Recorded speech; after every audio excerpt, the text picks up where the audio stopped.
Aloha, everyone, and happy holidays. We are back here again to share with you some information that we hope will help you as you continue on with living here in Hawaii and even elsewhere in the US.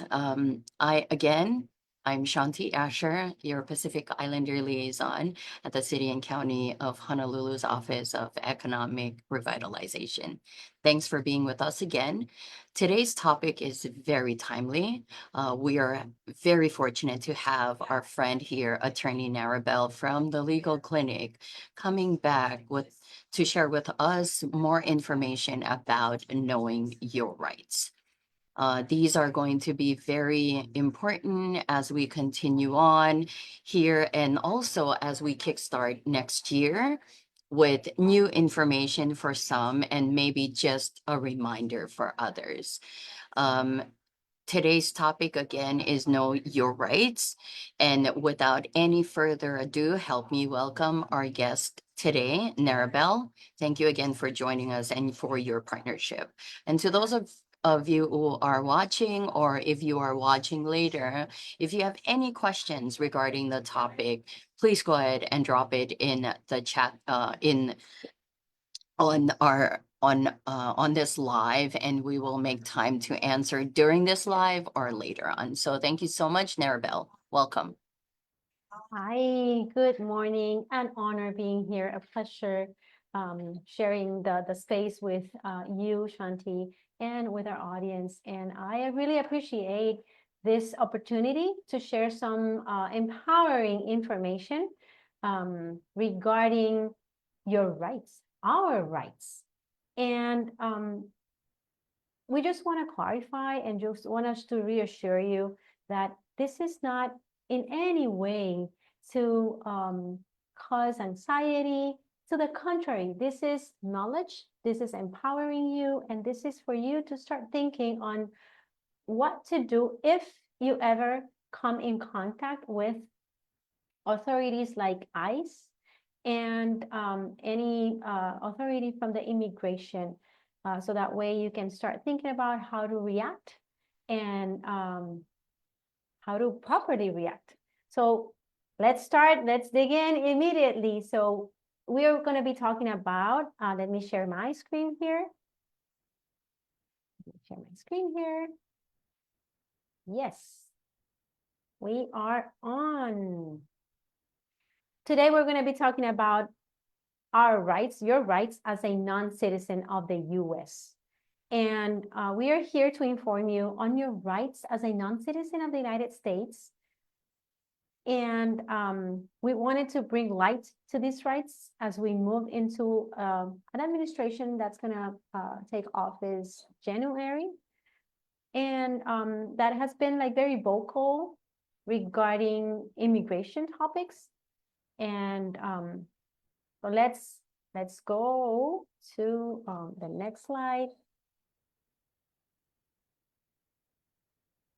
You can be at risk. We can be at risk of getting in detention because of an intervention from immigration.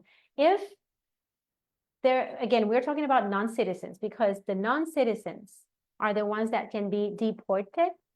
That citizens, as we have explained before, are completely out of the radar because nobody can be deported if you are a US citizen. But the rest who are non-citizens, meaning who are COFA or are LPRs, meaning that they are lawful permanent residents, green card holders, or anybody who is on a visa, like a visitor visa or a work visa, can be at risk of getting into removal processing because they have a criminal background, because you're out of status, meaning that although you have a visa, your visa can be for 10 years, but that doesn't mean that you're authorized to remain in the US for 10 years. There is a time period that you can be in the US that you're authorized. So usually that is 3 months to 6 months. So let's say that that time it's expired. So at that point, you're out of status. Also, if you travel even if you are a green card holder and you travel even within the US, you will always going to be at risk of getting in contact with the Customs and Border Patrol and the Immigration and Customs Enforcement, ICE. So any traveling will put you at risk of just being stopped and detained if you have any of these conditions, or if you're working without a work permit. We all know that in order to be able to work in the US, you need a work permit. Of course, COFA community are authorized to work in the US with the I-94, then that's fine. But what if a person does not have a work permit? Because there are other Polynesian cultures and other countries that don't have the I-94. They're not authorized, they're not part of the compact, so they are not authorized. So the only way that you can work in the US is with an EAD, an employment authorization card. If you meet any of these 4 criteria, just be careful and get knowledgeable on your rights.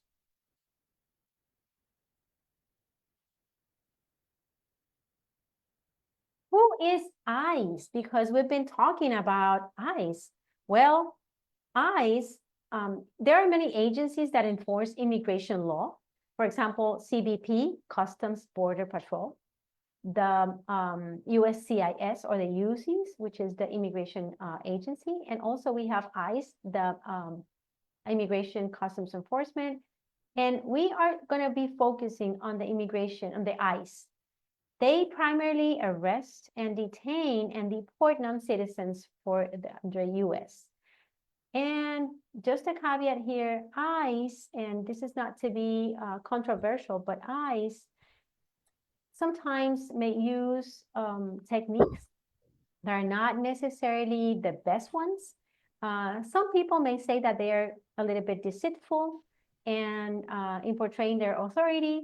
So we are here to talk about your rights if you have an encounter with ICE.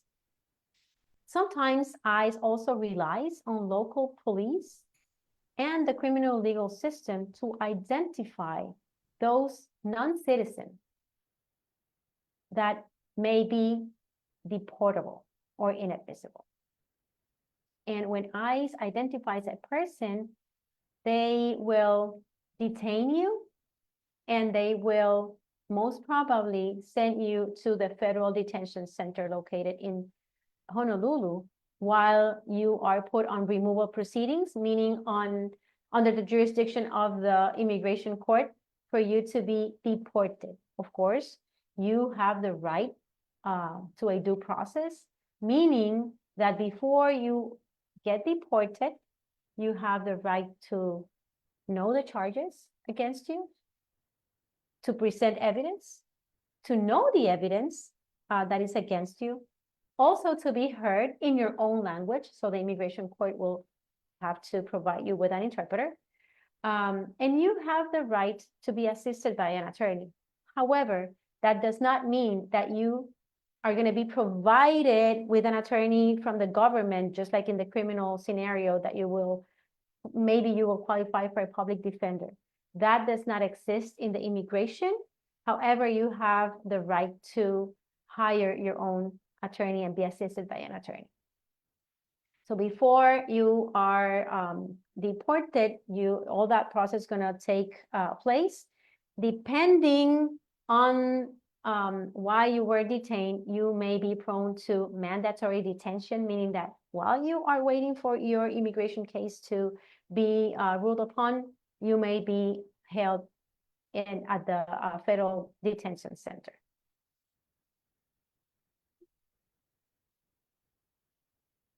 Okay, I am trying to go to the next slide, and here we go.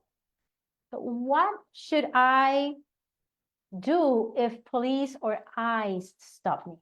Okay, so sometimes ICE will work in conjunction with the police, and usually an intervention will start with the local authorities. We have had quite a few situations, especially in Maui and Kona, where ICE officers are around and or they know that there is a non-citizen that is going to be arrested, and you will have the criminal process before the state court. It can be a DUI, it can be domestic violence, it can be any other type of charges like theft or drugs or whatever other charge. But you will face the administrative proceedings also. You're going to be put in removal proceedings. So we're talking about two different processes. And sometimes, even when the criminal charges are dismissed, you're still gonna be detained at the federal detention center. So why would ICE or the police stop me? Well, they can approach you in three settings. They can approach you in the car because there's a car stop because of a DUI or a traffic violation. They can approach you at your house because somebody said something about a non-citizen living there, or maybe somebody filed a complaint against you, so they will go to your home, or any public place, and also at your workplace. This next slides will cover the basic interaction with ICE. So if you're stopped while you're in your car, and in any setting, it is extremely important that whenever a police officer stops you, or whenever, because you don't know, at first you're not going to know if that's a police officer or not, or if it's an ICE officer, regardless of the scenario, please don't run, because that will give them motives to arrest you. So don't run. That is the golden rule, and that is applicable to any setting, okay? So if you are stopped while riding your car, you're going to stop the car in a safe place as quickly as possible. You're going to turn off the car. You're going to turn on your emergency lights. You're going to open the windows, and you're going to place your hands on the wheel, okay? And then the police officer or the ICE officer may ask you to show your driver's license, your registration, and your proof of insurance. You're going to provide them with that. If there is an ICE officer, and even if there is police, they cannot search your car under general circumstances. ICE will not be able to search your car or to ask you to step out of the car without a judicial warrant, okay? And important, you have the right to remain silent. One thing is, if you're in a car, under the state law, you're required to provide the driver's license, the proof of insurance, and the registration, but you don't have to say anything, okay? If they insist, you will specifically say that you are going to remain silent. We will also provide you with a very powerful tool, and I will show you that on a further slide. But if you are stopping a car, you stop the car, you provide the documents if asked, you're not going to step out of the car, and you're going to say that you have the right and that you're exercising your right to remain silent, okay?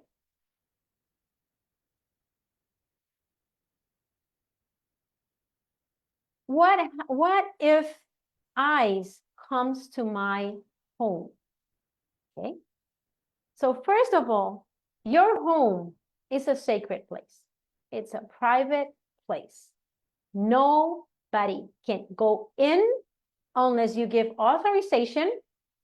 And if we're talking about police or any authority, they need to have a judicial warrant. And they need to show you that warrant. So again, police is not any different from anybody. Your neighbor, your mom can only go to your house, into your house, if you allow. So what's going to be the obvious golden rule? Don't authorize for them to come in. Okay, that's number one. Number two, you're going to ask for a warrant. and they need to provide you with the warrant. Okay.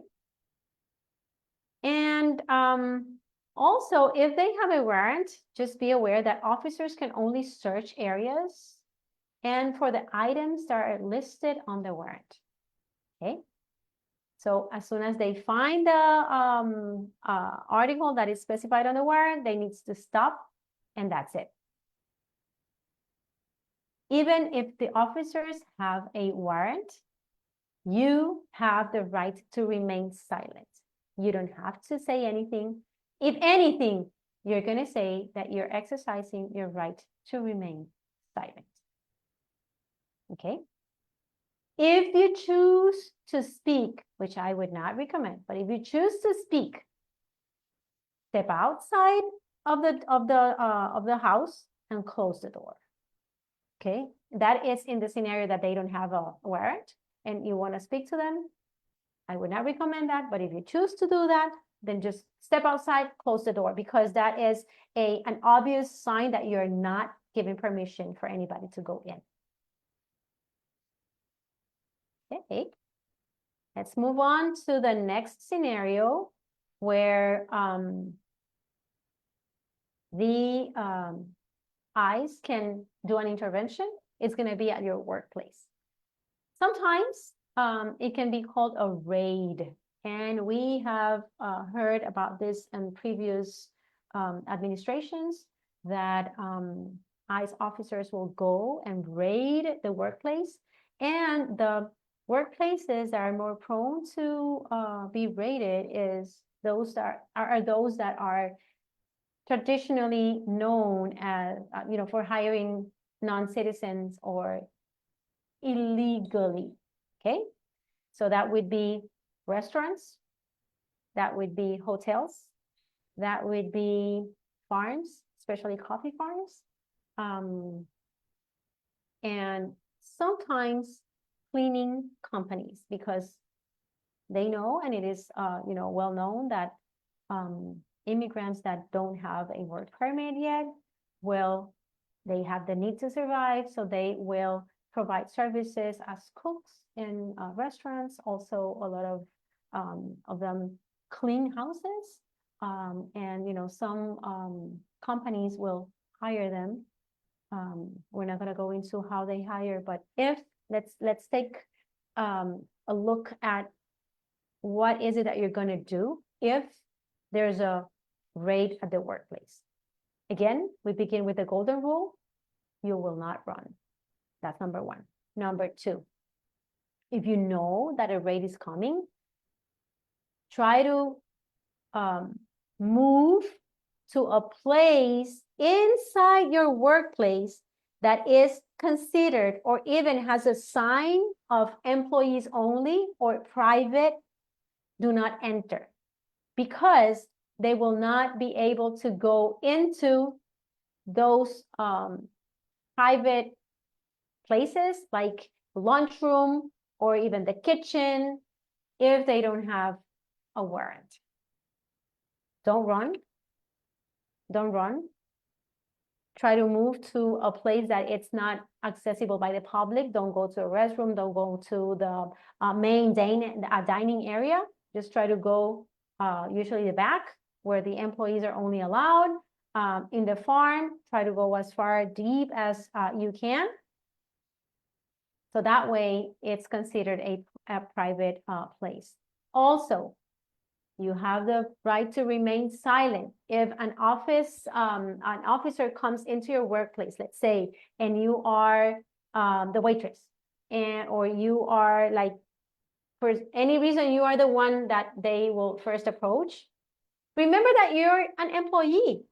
So the first thing that I would say is that I don't have authority to let you in. I need to call my boss, or I need to call the owner, or I need to call the manager, or I need to call the supervisor.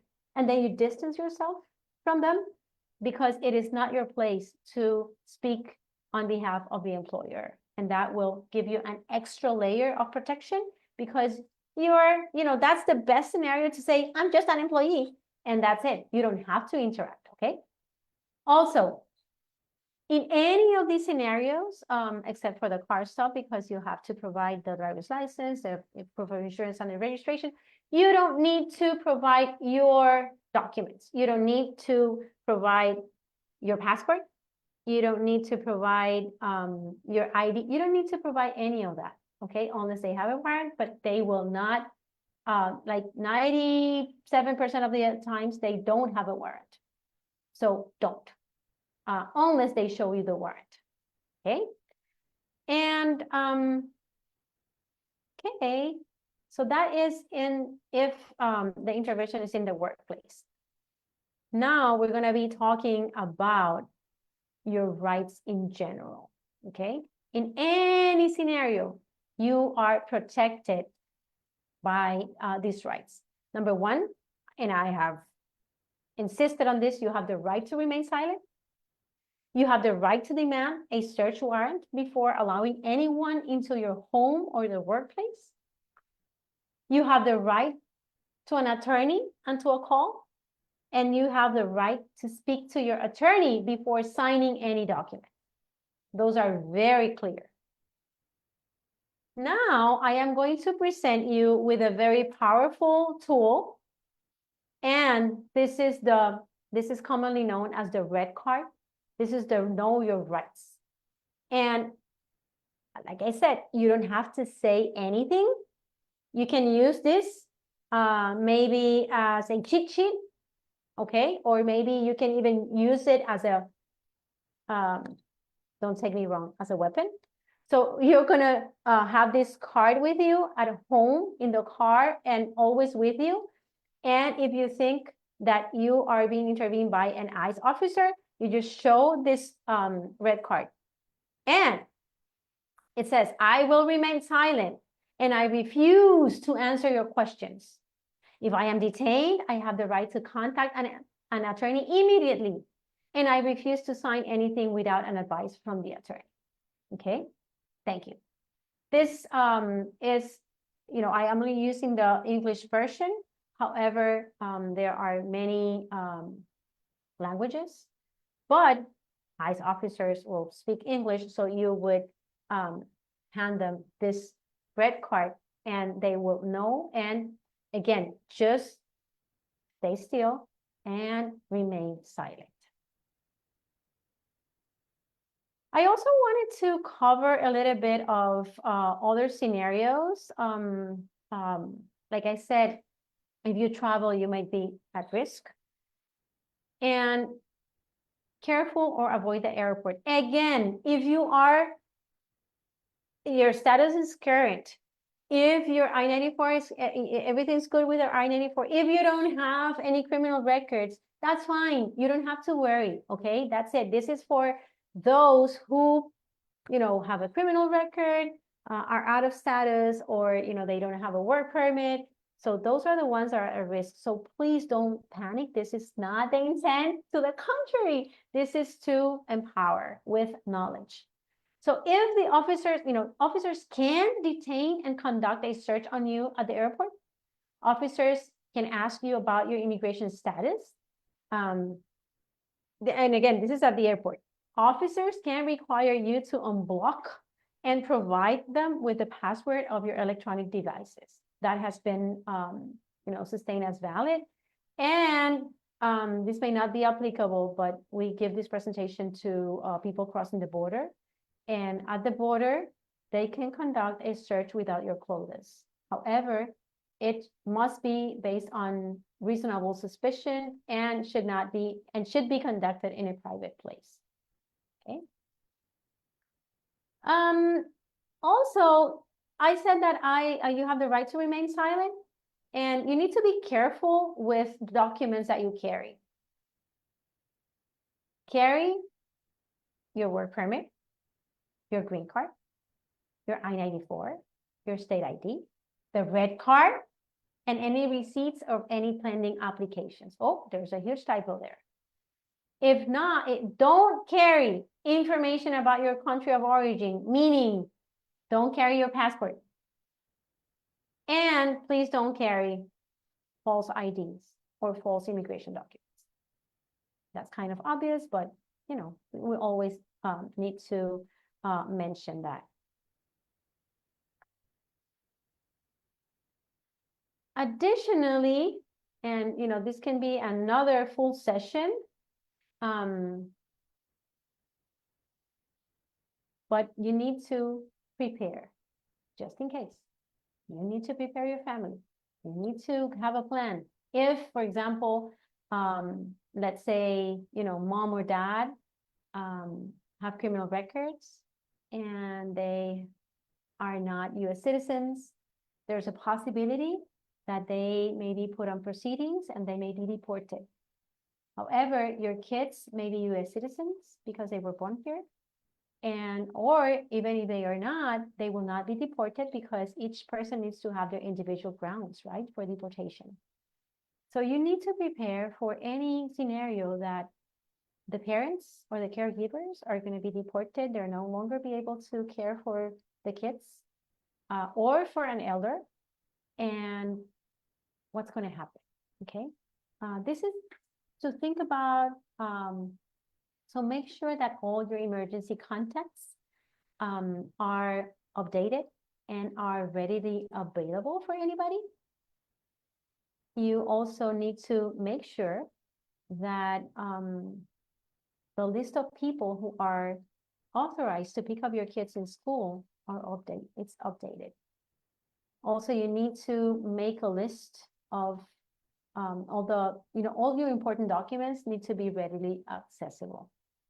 Also, you may consider executing a power of attorney to provide for the temporary guardianship of your children.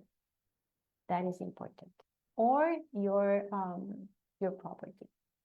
That's important. Those are things to consider.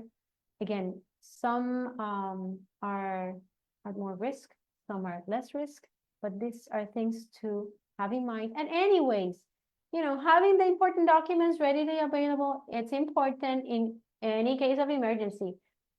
The intent of this presentation, I learned, for me to learn, I learn better with using analogies. And to me, this is like preparing for a hurricane or a tsunami or an earthquake. I mean, that doesn't happen every day, but it can happen. So we need to be ready. There are things that we need to think about. We also, like, for example, we need to have a will ready or something because, we're all going to pass away. And that doesn't mean that you're going to pass away tomorrow, but you need to get ready. You need to be smart. You need to use your knowledge. So again, this is sharing information for you to be empowered to know what to do. And this is us, the Legal Clinic. We are here to help you. Our mission is to provide high-quality immigration legal services, education, and advocacy. Thank you so much for letting me present. Mahalo, Narabel. As always, thank you for always being clear and simple about things that may be a little complicated for others to, take in and digest. I want to, just re-emphasize what Narabel said, that we do not want to get you all worried.